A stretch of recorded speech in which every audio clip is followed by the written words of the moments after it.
The percentage composition of elements in a molecule के बारे में बात करते हैं जी। हमारे पास जो परसेंटेज होती है, यानी कि हमारे पास अगर एक कोई भी कंपोजिशन मौजूद हो, ठीक है, हम उसमें से क्या करें कि किसी भी एलिमेंट को हम निकालना चाह रहे हैं, यानी कि हमारे एक मॉलिक्यूल में different elements let suppose present होते हैं, तो हम उसकी परसेंटेज कंपोजिशन को निकालना चाह रहे हैं। एक कंपोजिशन हमारे पास प्रेजेंट होती है मॉलिक्यूल में, लेकिन हम उसमें से परसेंटेज उसमें से निकालना चाह रहे होते हैं कि कितने परसेंट हमारे पास वो चीज़ मौजूद है, ठीक है। इसके लिए हमारे पास जो है वो कुछ की पॉइंट्स होते हैं, हमें क्या क्या अपने जहन में रखना चाहिए कि हमें इसके लिए क्या क्या रिक्वायर्ड होता है। सबसे पहले तो हमने क्या करना होता है, केमिकल फार्मूला हमने उस जो भी हमारे पास कंपाउंड होता है या फिर हमारे पास मॉलिक्यूल होता है, कुछ भी जो मौजूद है, उसका हमने क्या लिखना है जी, केमिकल फार्मूला, ठीक है। यहाँ पर हम लिखते हैं फार्मूला, ठीक है।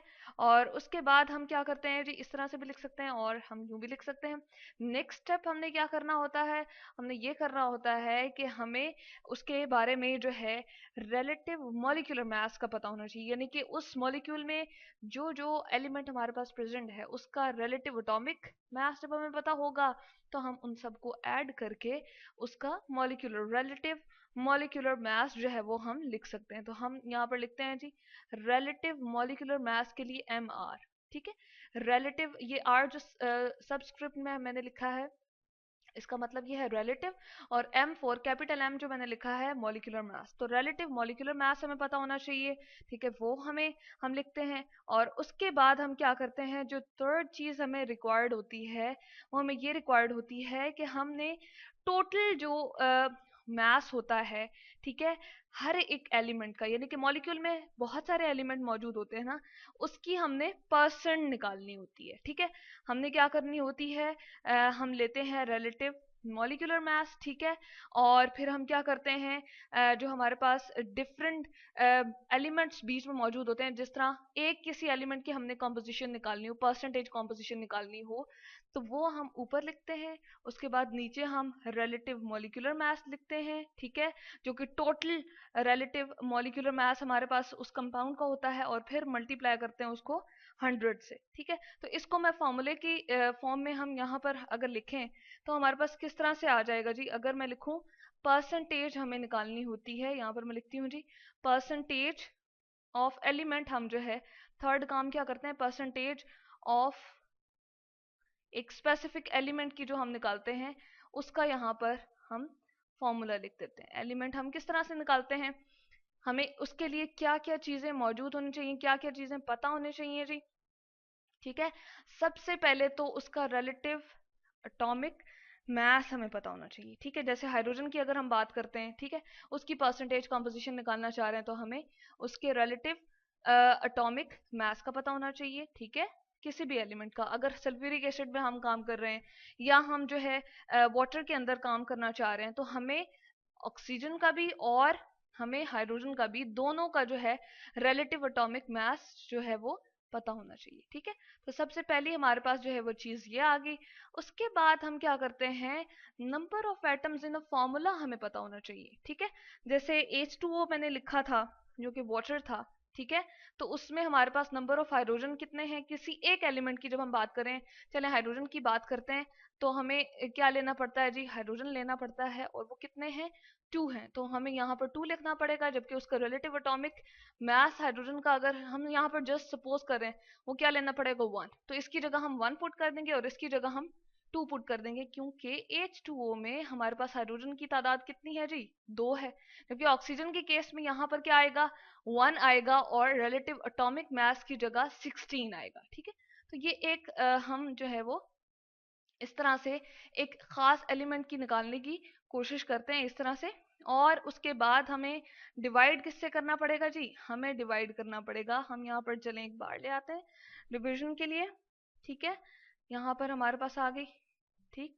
और फिर उसके बाद हमें क्या करना पड़ेगा, हमें डिवाइड करना पड़ेगा रिलेटिव मॉलिक्यूलर मास, जो उसका टोटल उस कंपाउंड का या उस मॉलिक्यूल का हमारे पास टोटल रिलेटिव मॉलिक्यूलर मास है, ठीक है, उससे हमें क्या करना पड़ेगा जी, डिवाइड करना पड़ेगा। तब हमारे पास जो है वो एक खास एलिमेंट की क्या आ जाएगी, एक परसेंटेज कंपोजिशन हम निकालने में क्या हो जाएंगे, कामयाब हो जाएंगे। ठीक है, यहाँ पर हमारे पास इस तरह से आ गया। तो ये फॉर्मूला पूरा का पूरा मैंने इसका लिख दिया यहाँ सामने। ठीक है, अब ये वाली चीज हम यहाँ से खत्म कर देते हैं और एग्जाम्पल के तौर पे एक हम ऐसा करते हैं कि हम एक जो है वो कंसिडर कर लेते हैं, किसी एक खास कंपाउंड को कंसिडर कर लेते हैं। ठीक है, अब यहाँ पर हम compound let suppose sulphuric acid की बात करते हैं। ठीक है, उसको हम ले आते हैं।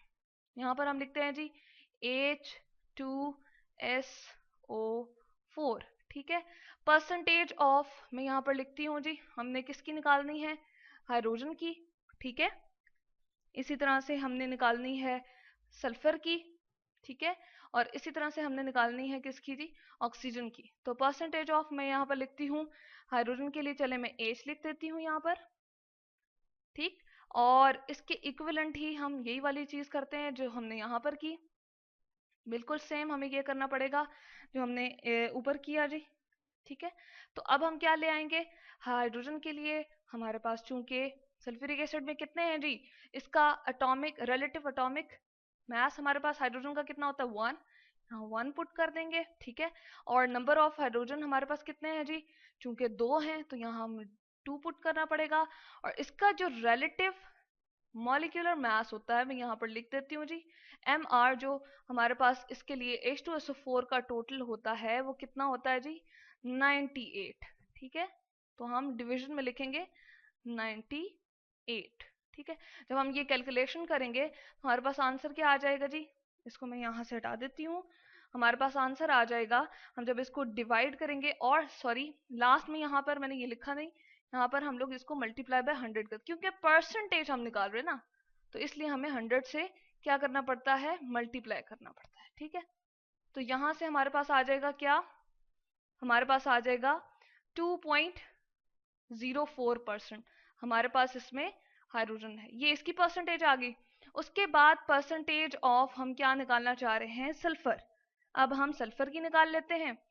सल्फर के लिए हमें क्या लेना पड़ेगा, हमें लेना पड़ेगा जी, हम लिखते हैं S।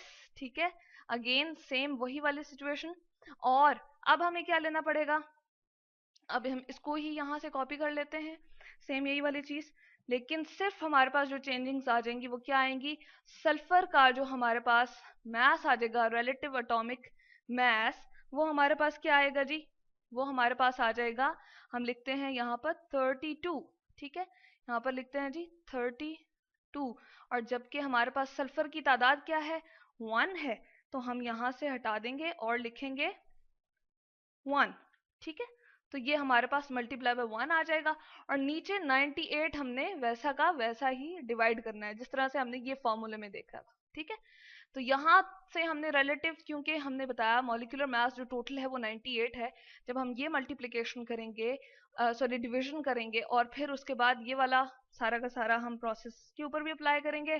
ठीक है, डिवाइडेड बाय सॉरी 98 करके और मल्टीप्लाई बाय 100 करेंगे, तो हमारे पास जो आंसर आएगा जी वो आएगा 32.65%।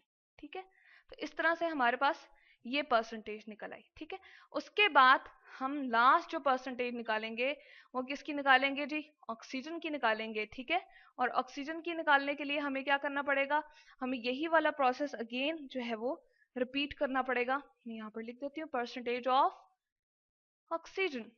ठीक है, ओ इसके सिंबल से रिप्रेजेंट कर रही हूँ। ठीक है जी, अगेन अब हमें क्या करना पड़ेगा, अब चूंकि ऑक्सीजन हमारे पास 4 है, और इस तरह से हम जो लेना चाह रहे हैं वो हम किस तरह से लेंगे जी, हम लेंगे इस तरह से कि हमारे पास ये तो 32 था ना, इसके लिए तो हमें ऑक्सीजन के लिए कंसिडर करना पड़ेगा, और वो हम लेंगे ऑक्सीजन का, चूंकि हमारे पास रिलेटिव जो एटॉमिक मास होता है वो हमारे पास होता है, यहाँ पर हम लेंगे 16, और यहाँ पर कितनी की तादाद में है, 4 की हमारे पास तादाद में है। तो इसको हम चलें चेंज कर देते हैं, यहाँ पर हम हटा के 4 लिख देते हैं। ठीक है, तो हम लिख देंगे 4, और जब मल्टीप्लाई बाय 100 करेंगे, ये सारी कैलकुलेशन जब हम करेंगे तो हमारे पास जो आंसर आएगा इसकी परसेंटेज कंपोजिशन सल्फ्यूरिक एसिड के अंदर, वो हमारे पास आएगा जी, हम यहाँ पर लिख देते हैं, हमारे पास आ जाएगा 65.31। तो इस तरह से हमने देखी कि हम हर एक की परसेंटेज कॉम्पोजिशन जो है वो किसी भी एलिमेंट किसी भी कंपाउंड में हर एक एलिमेंट की इस तरह से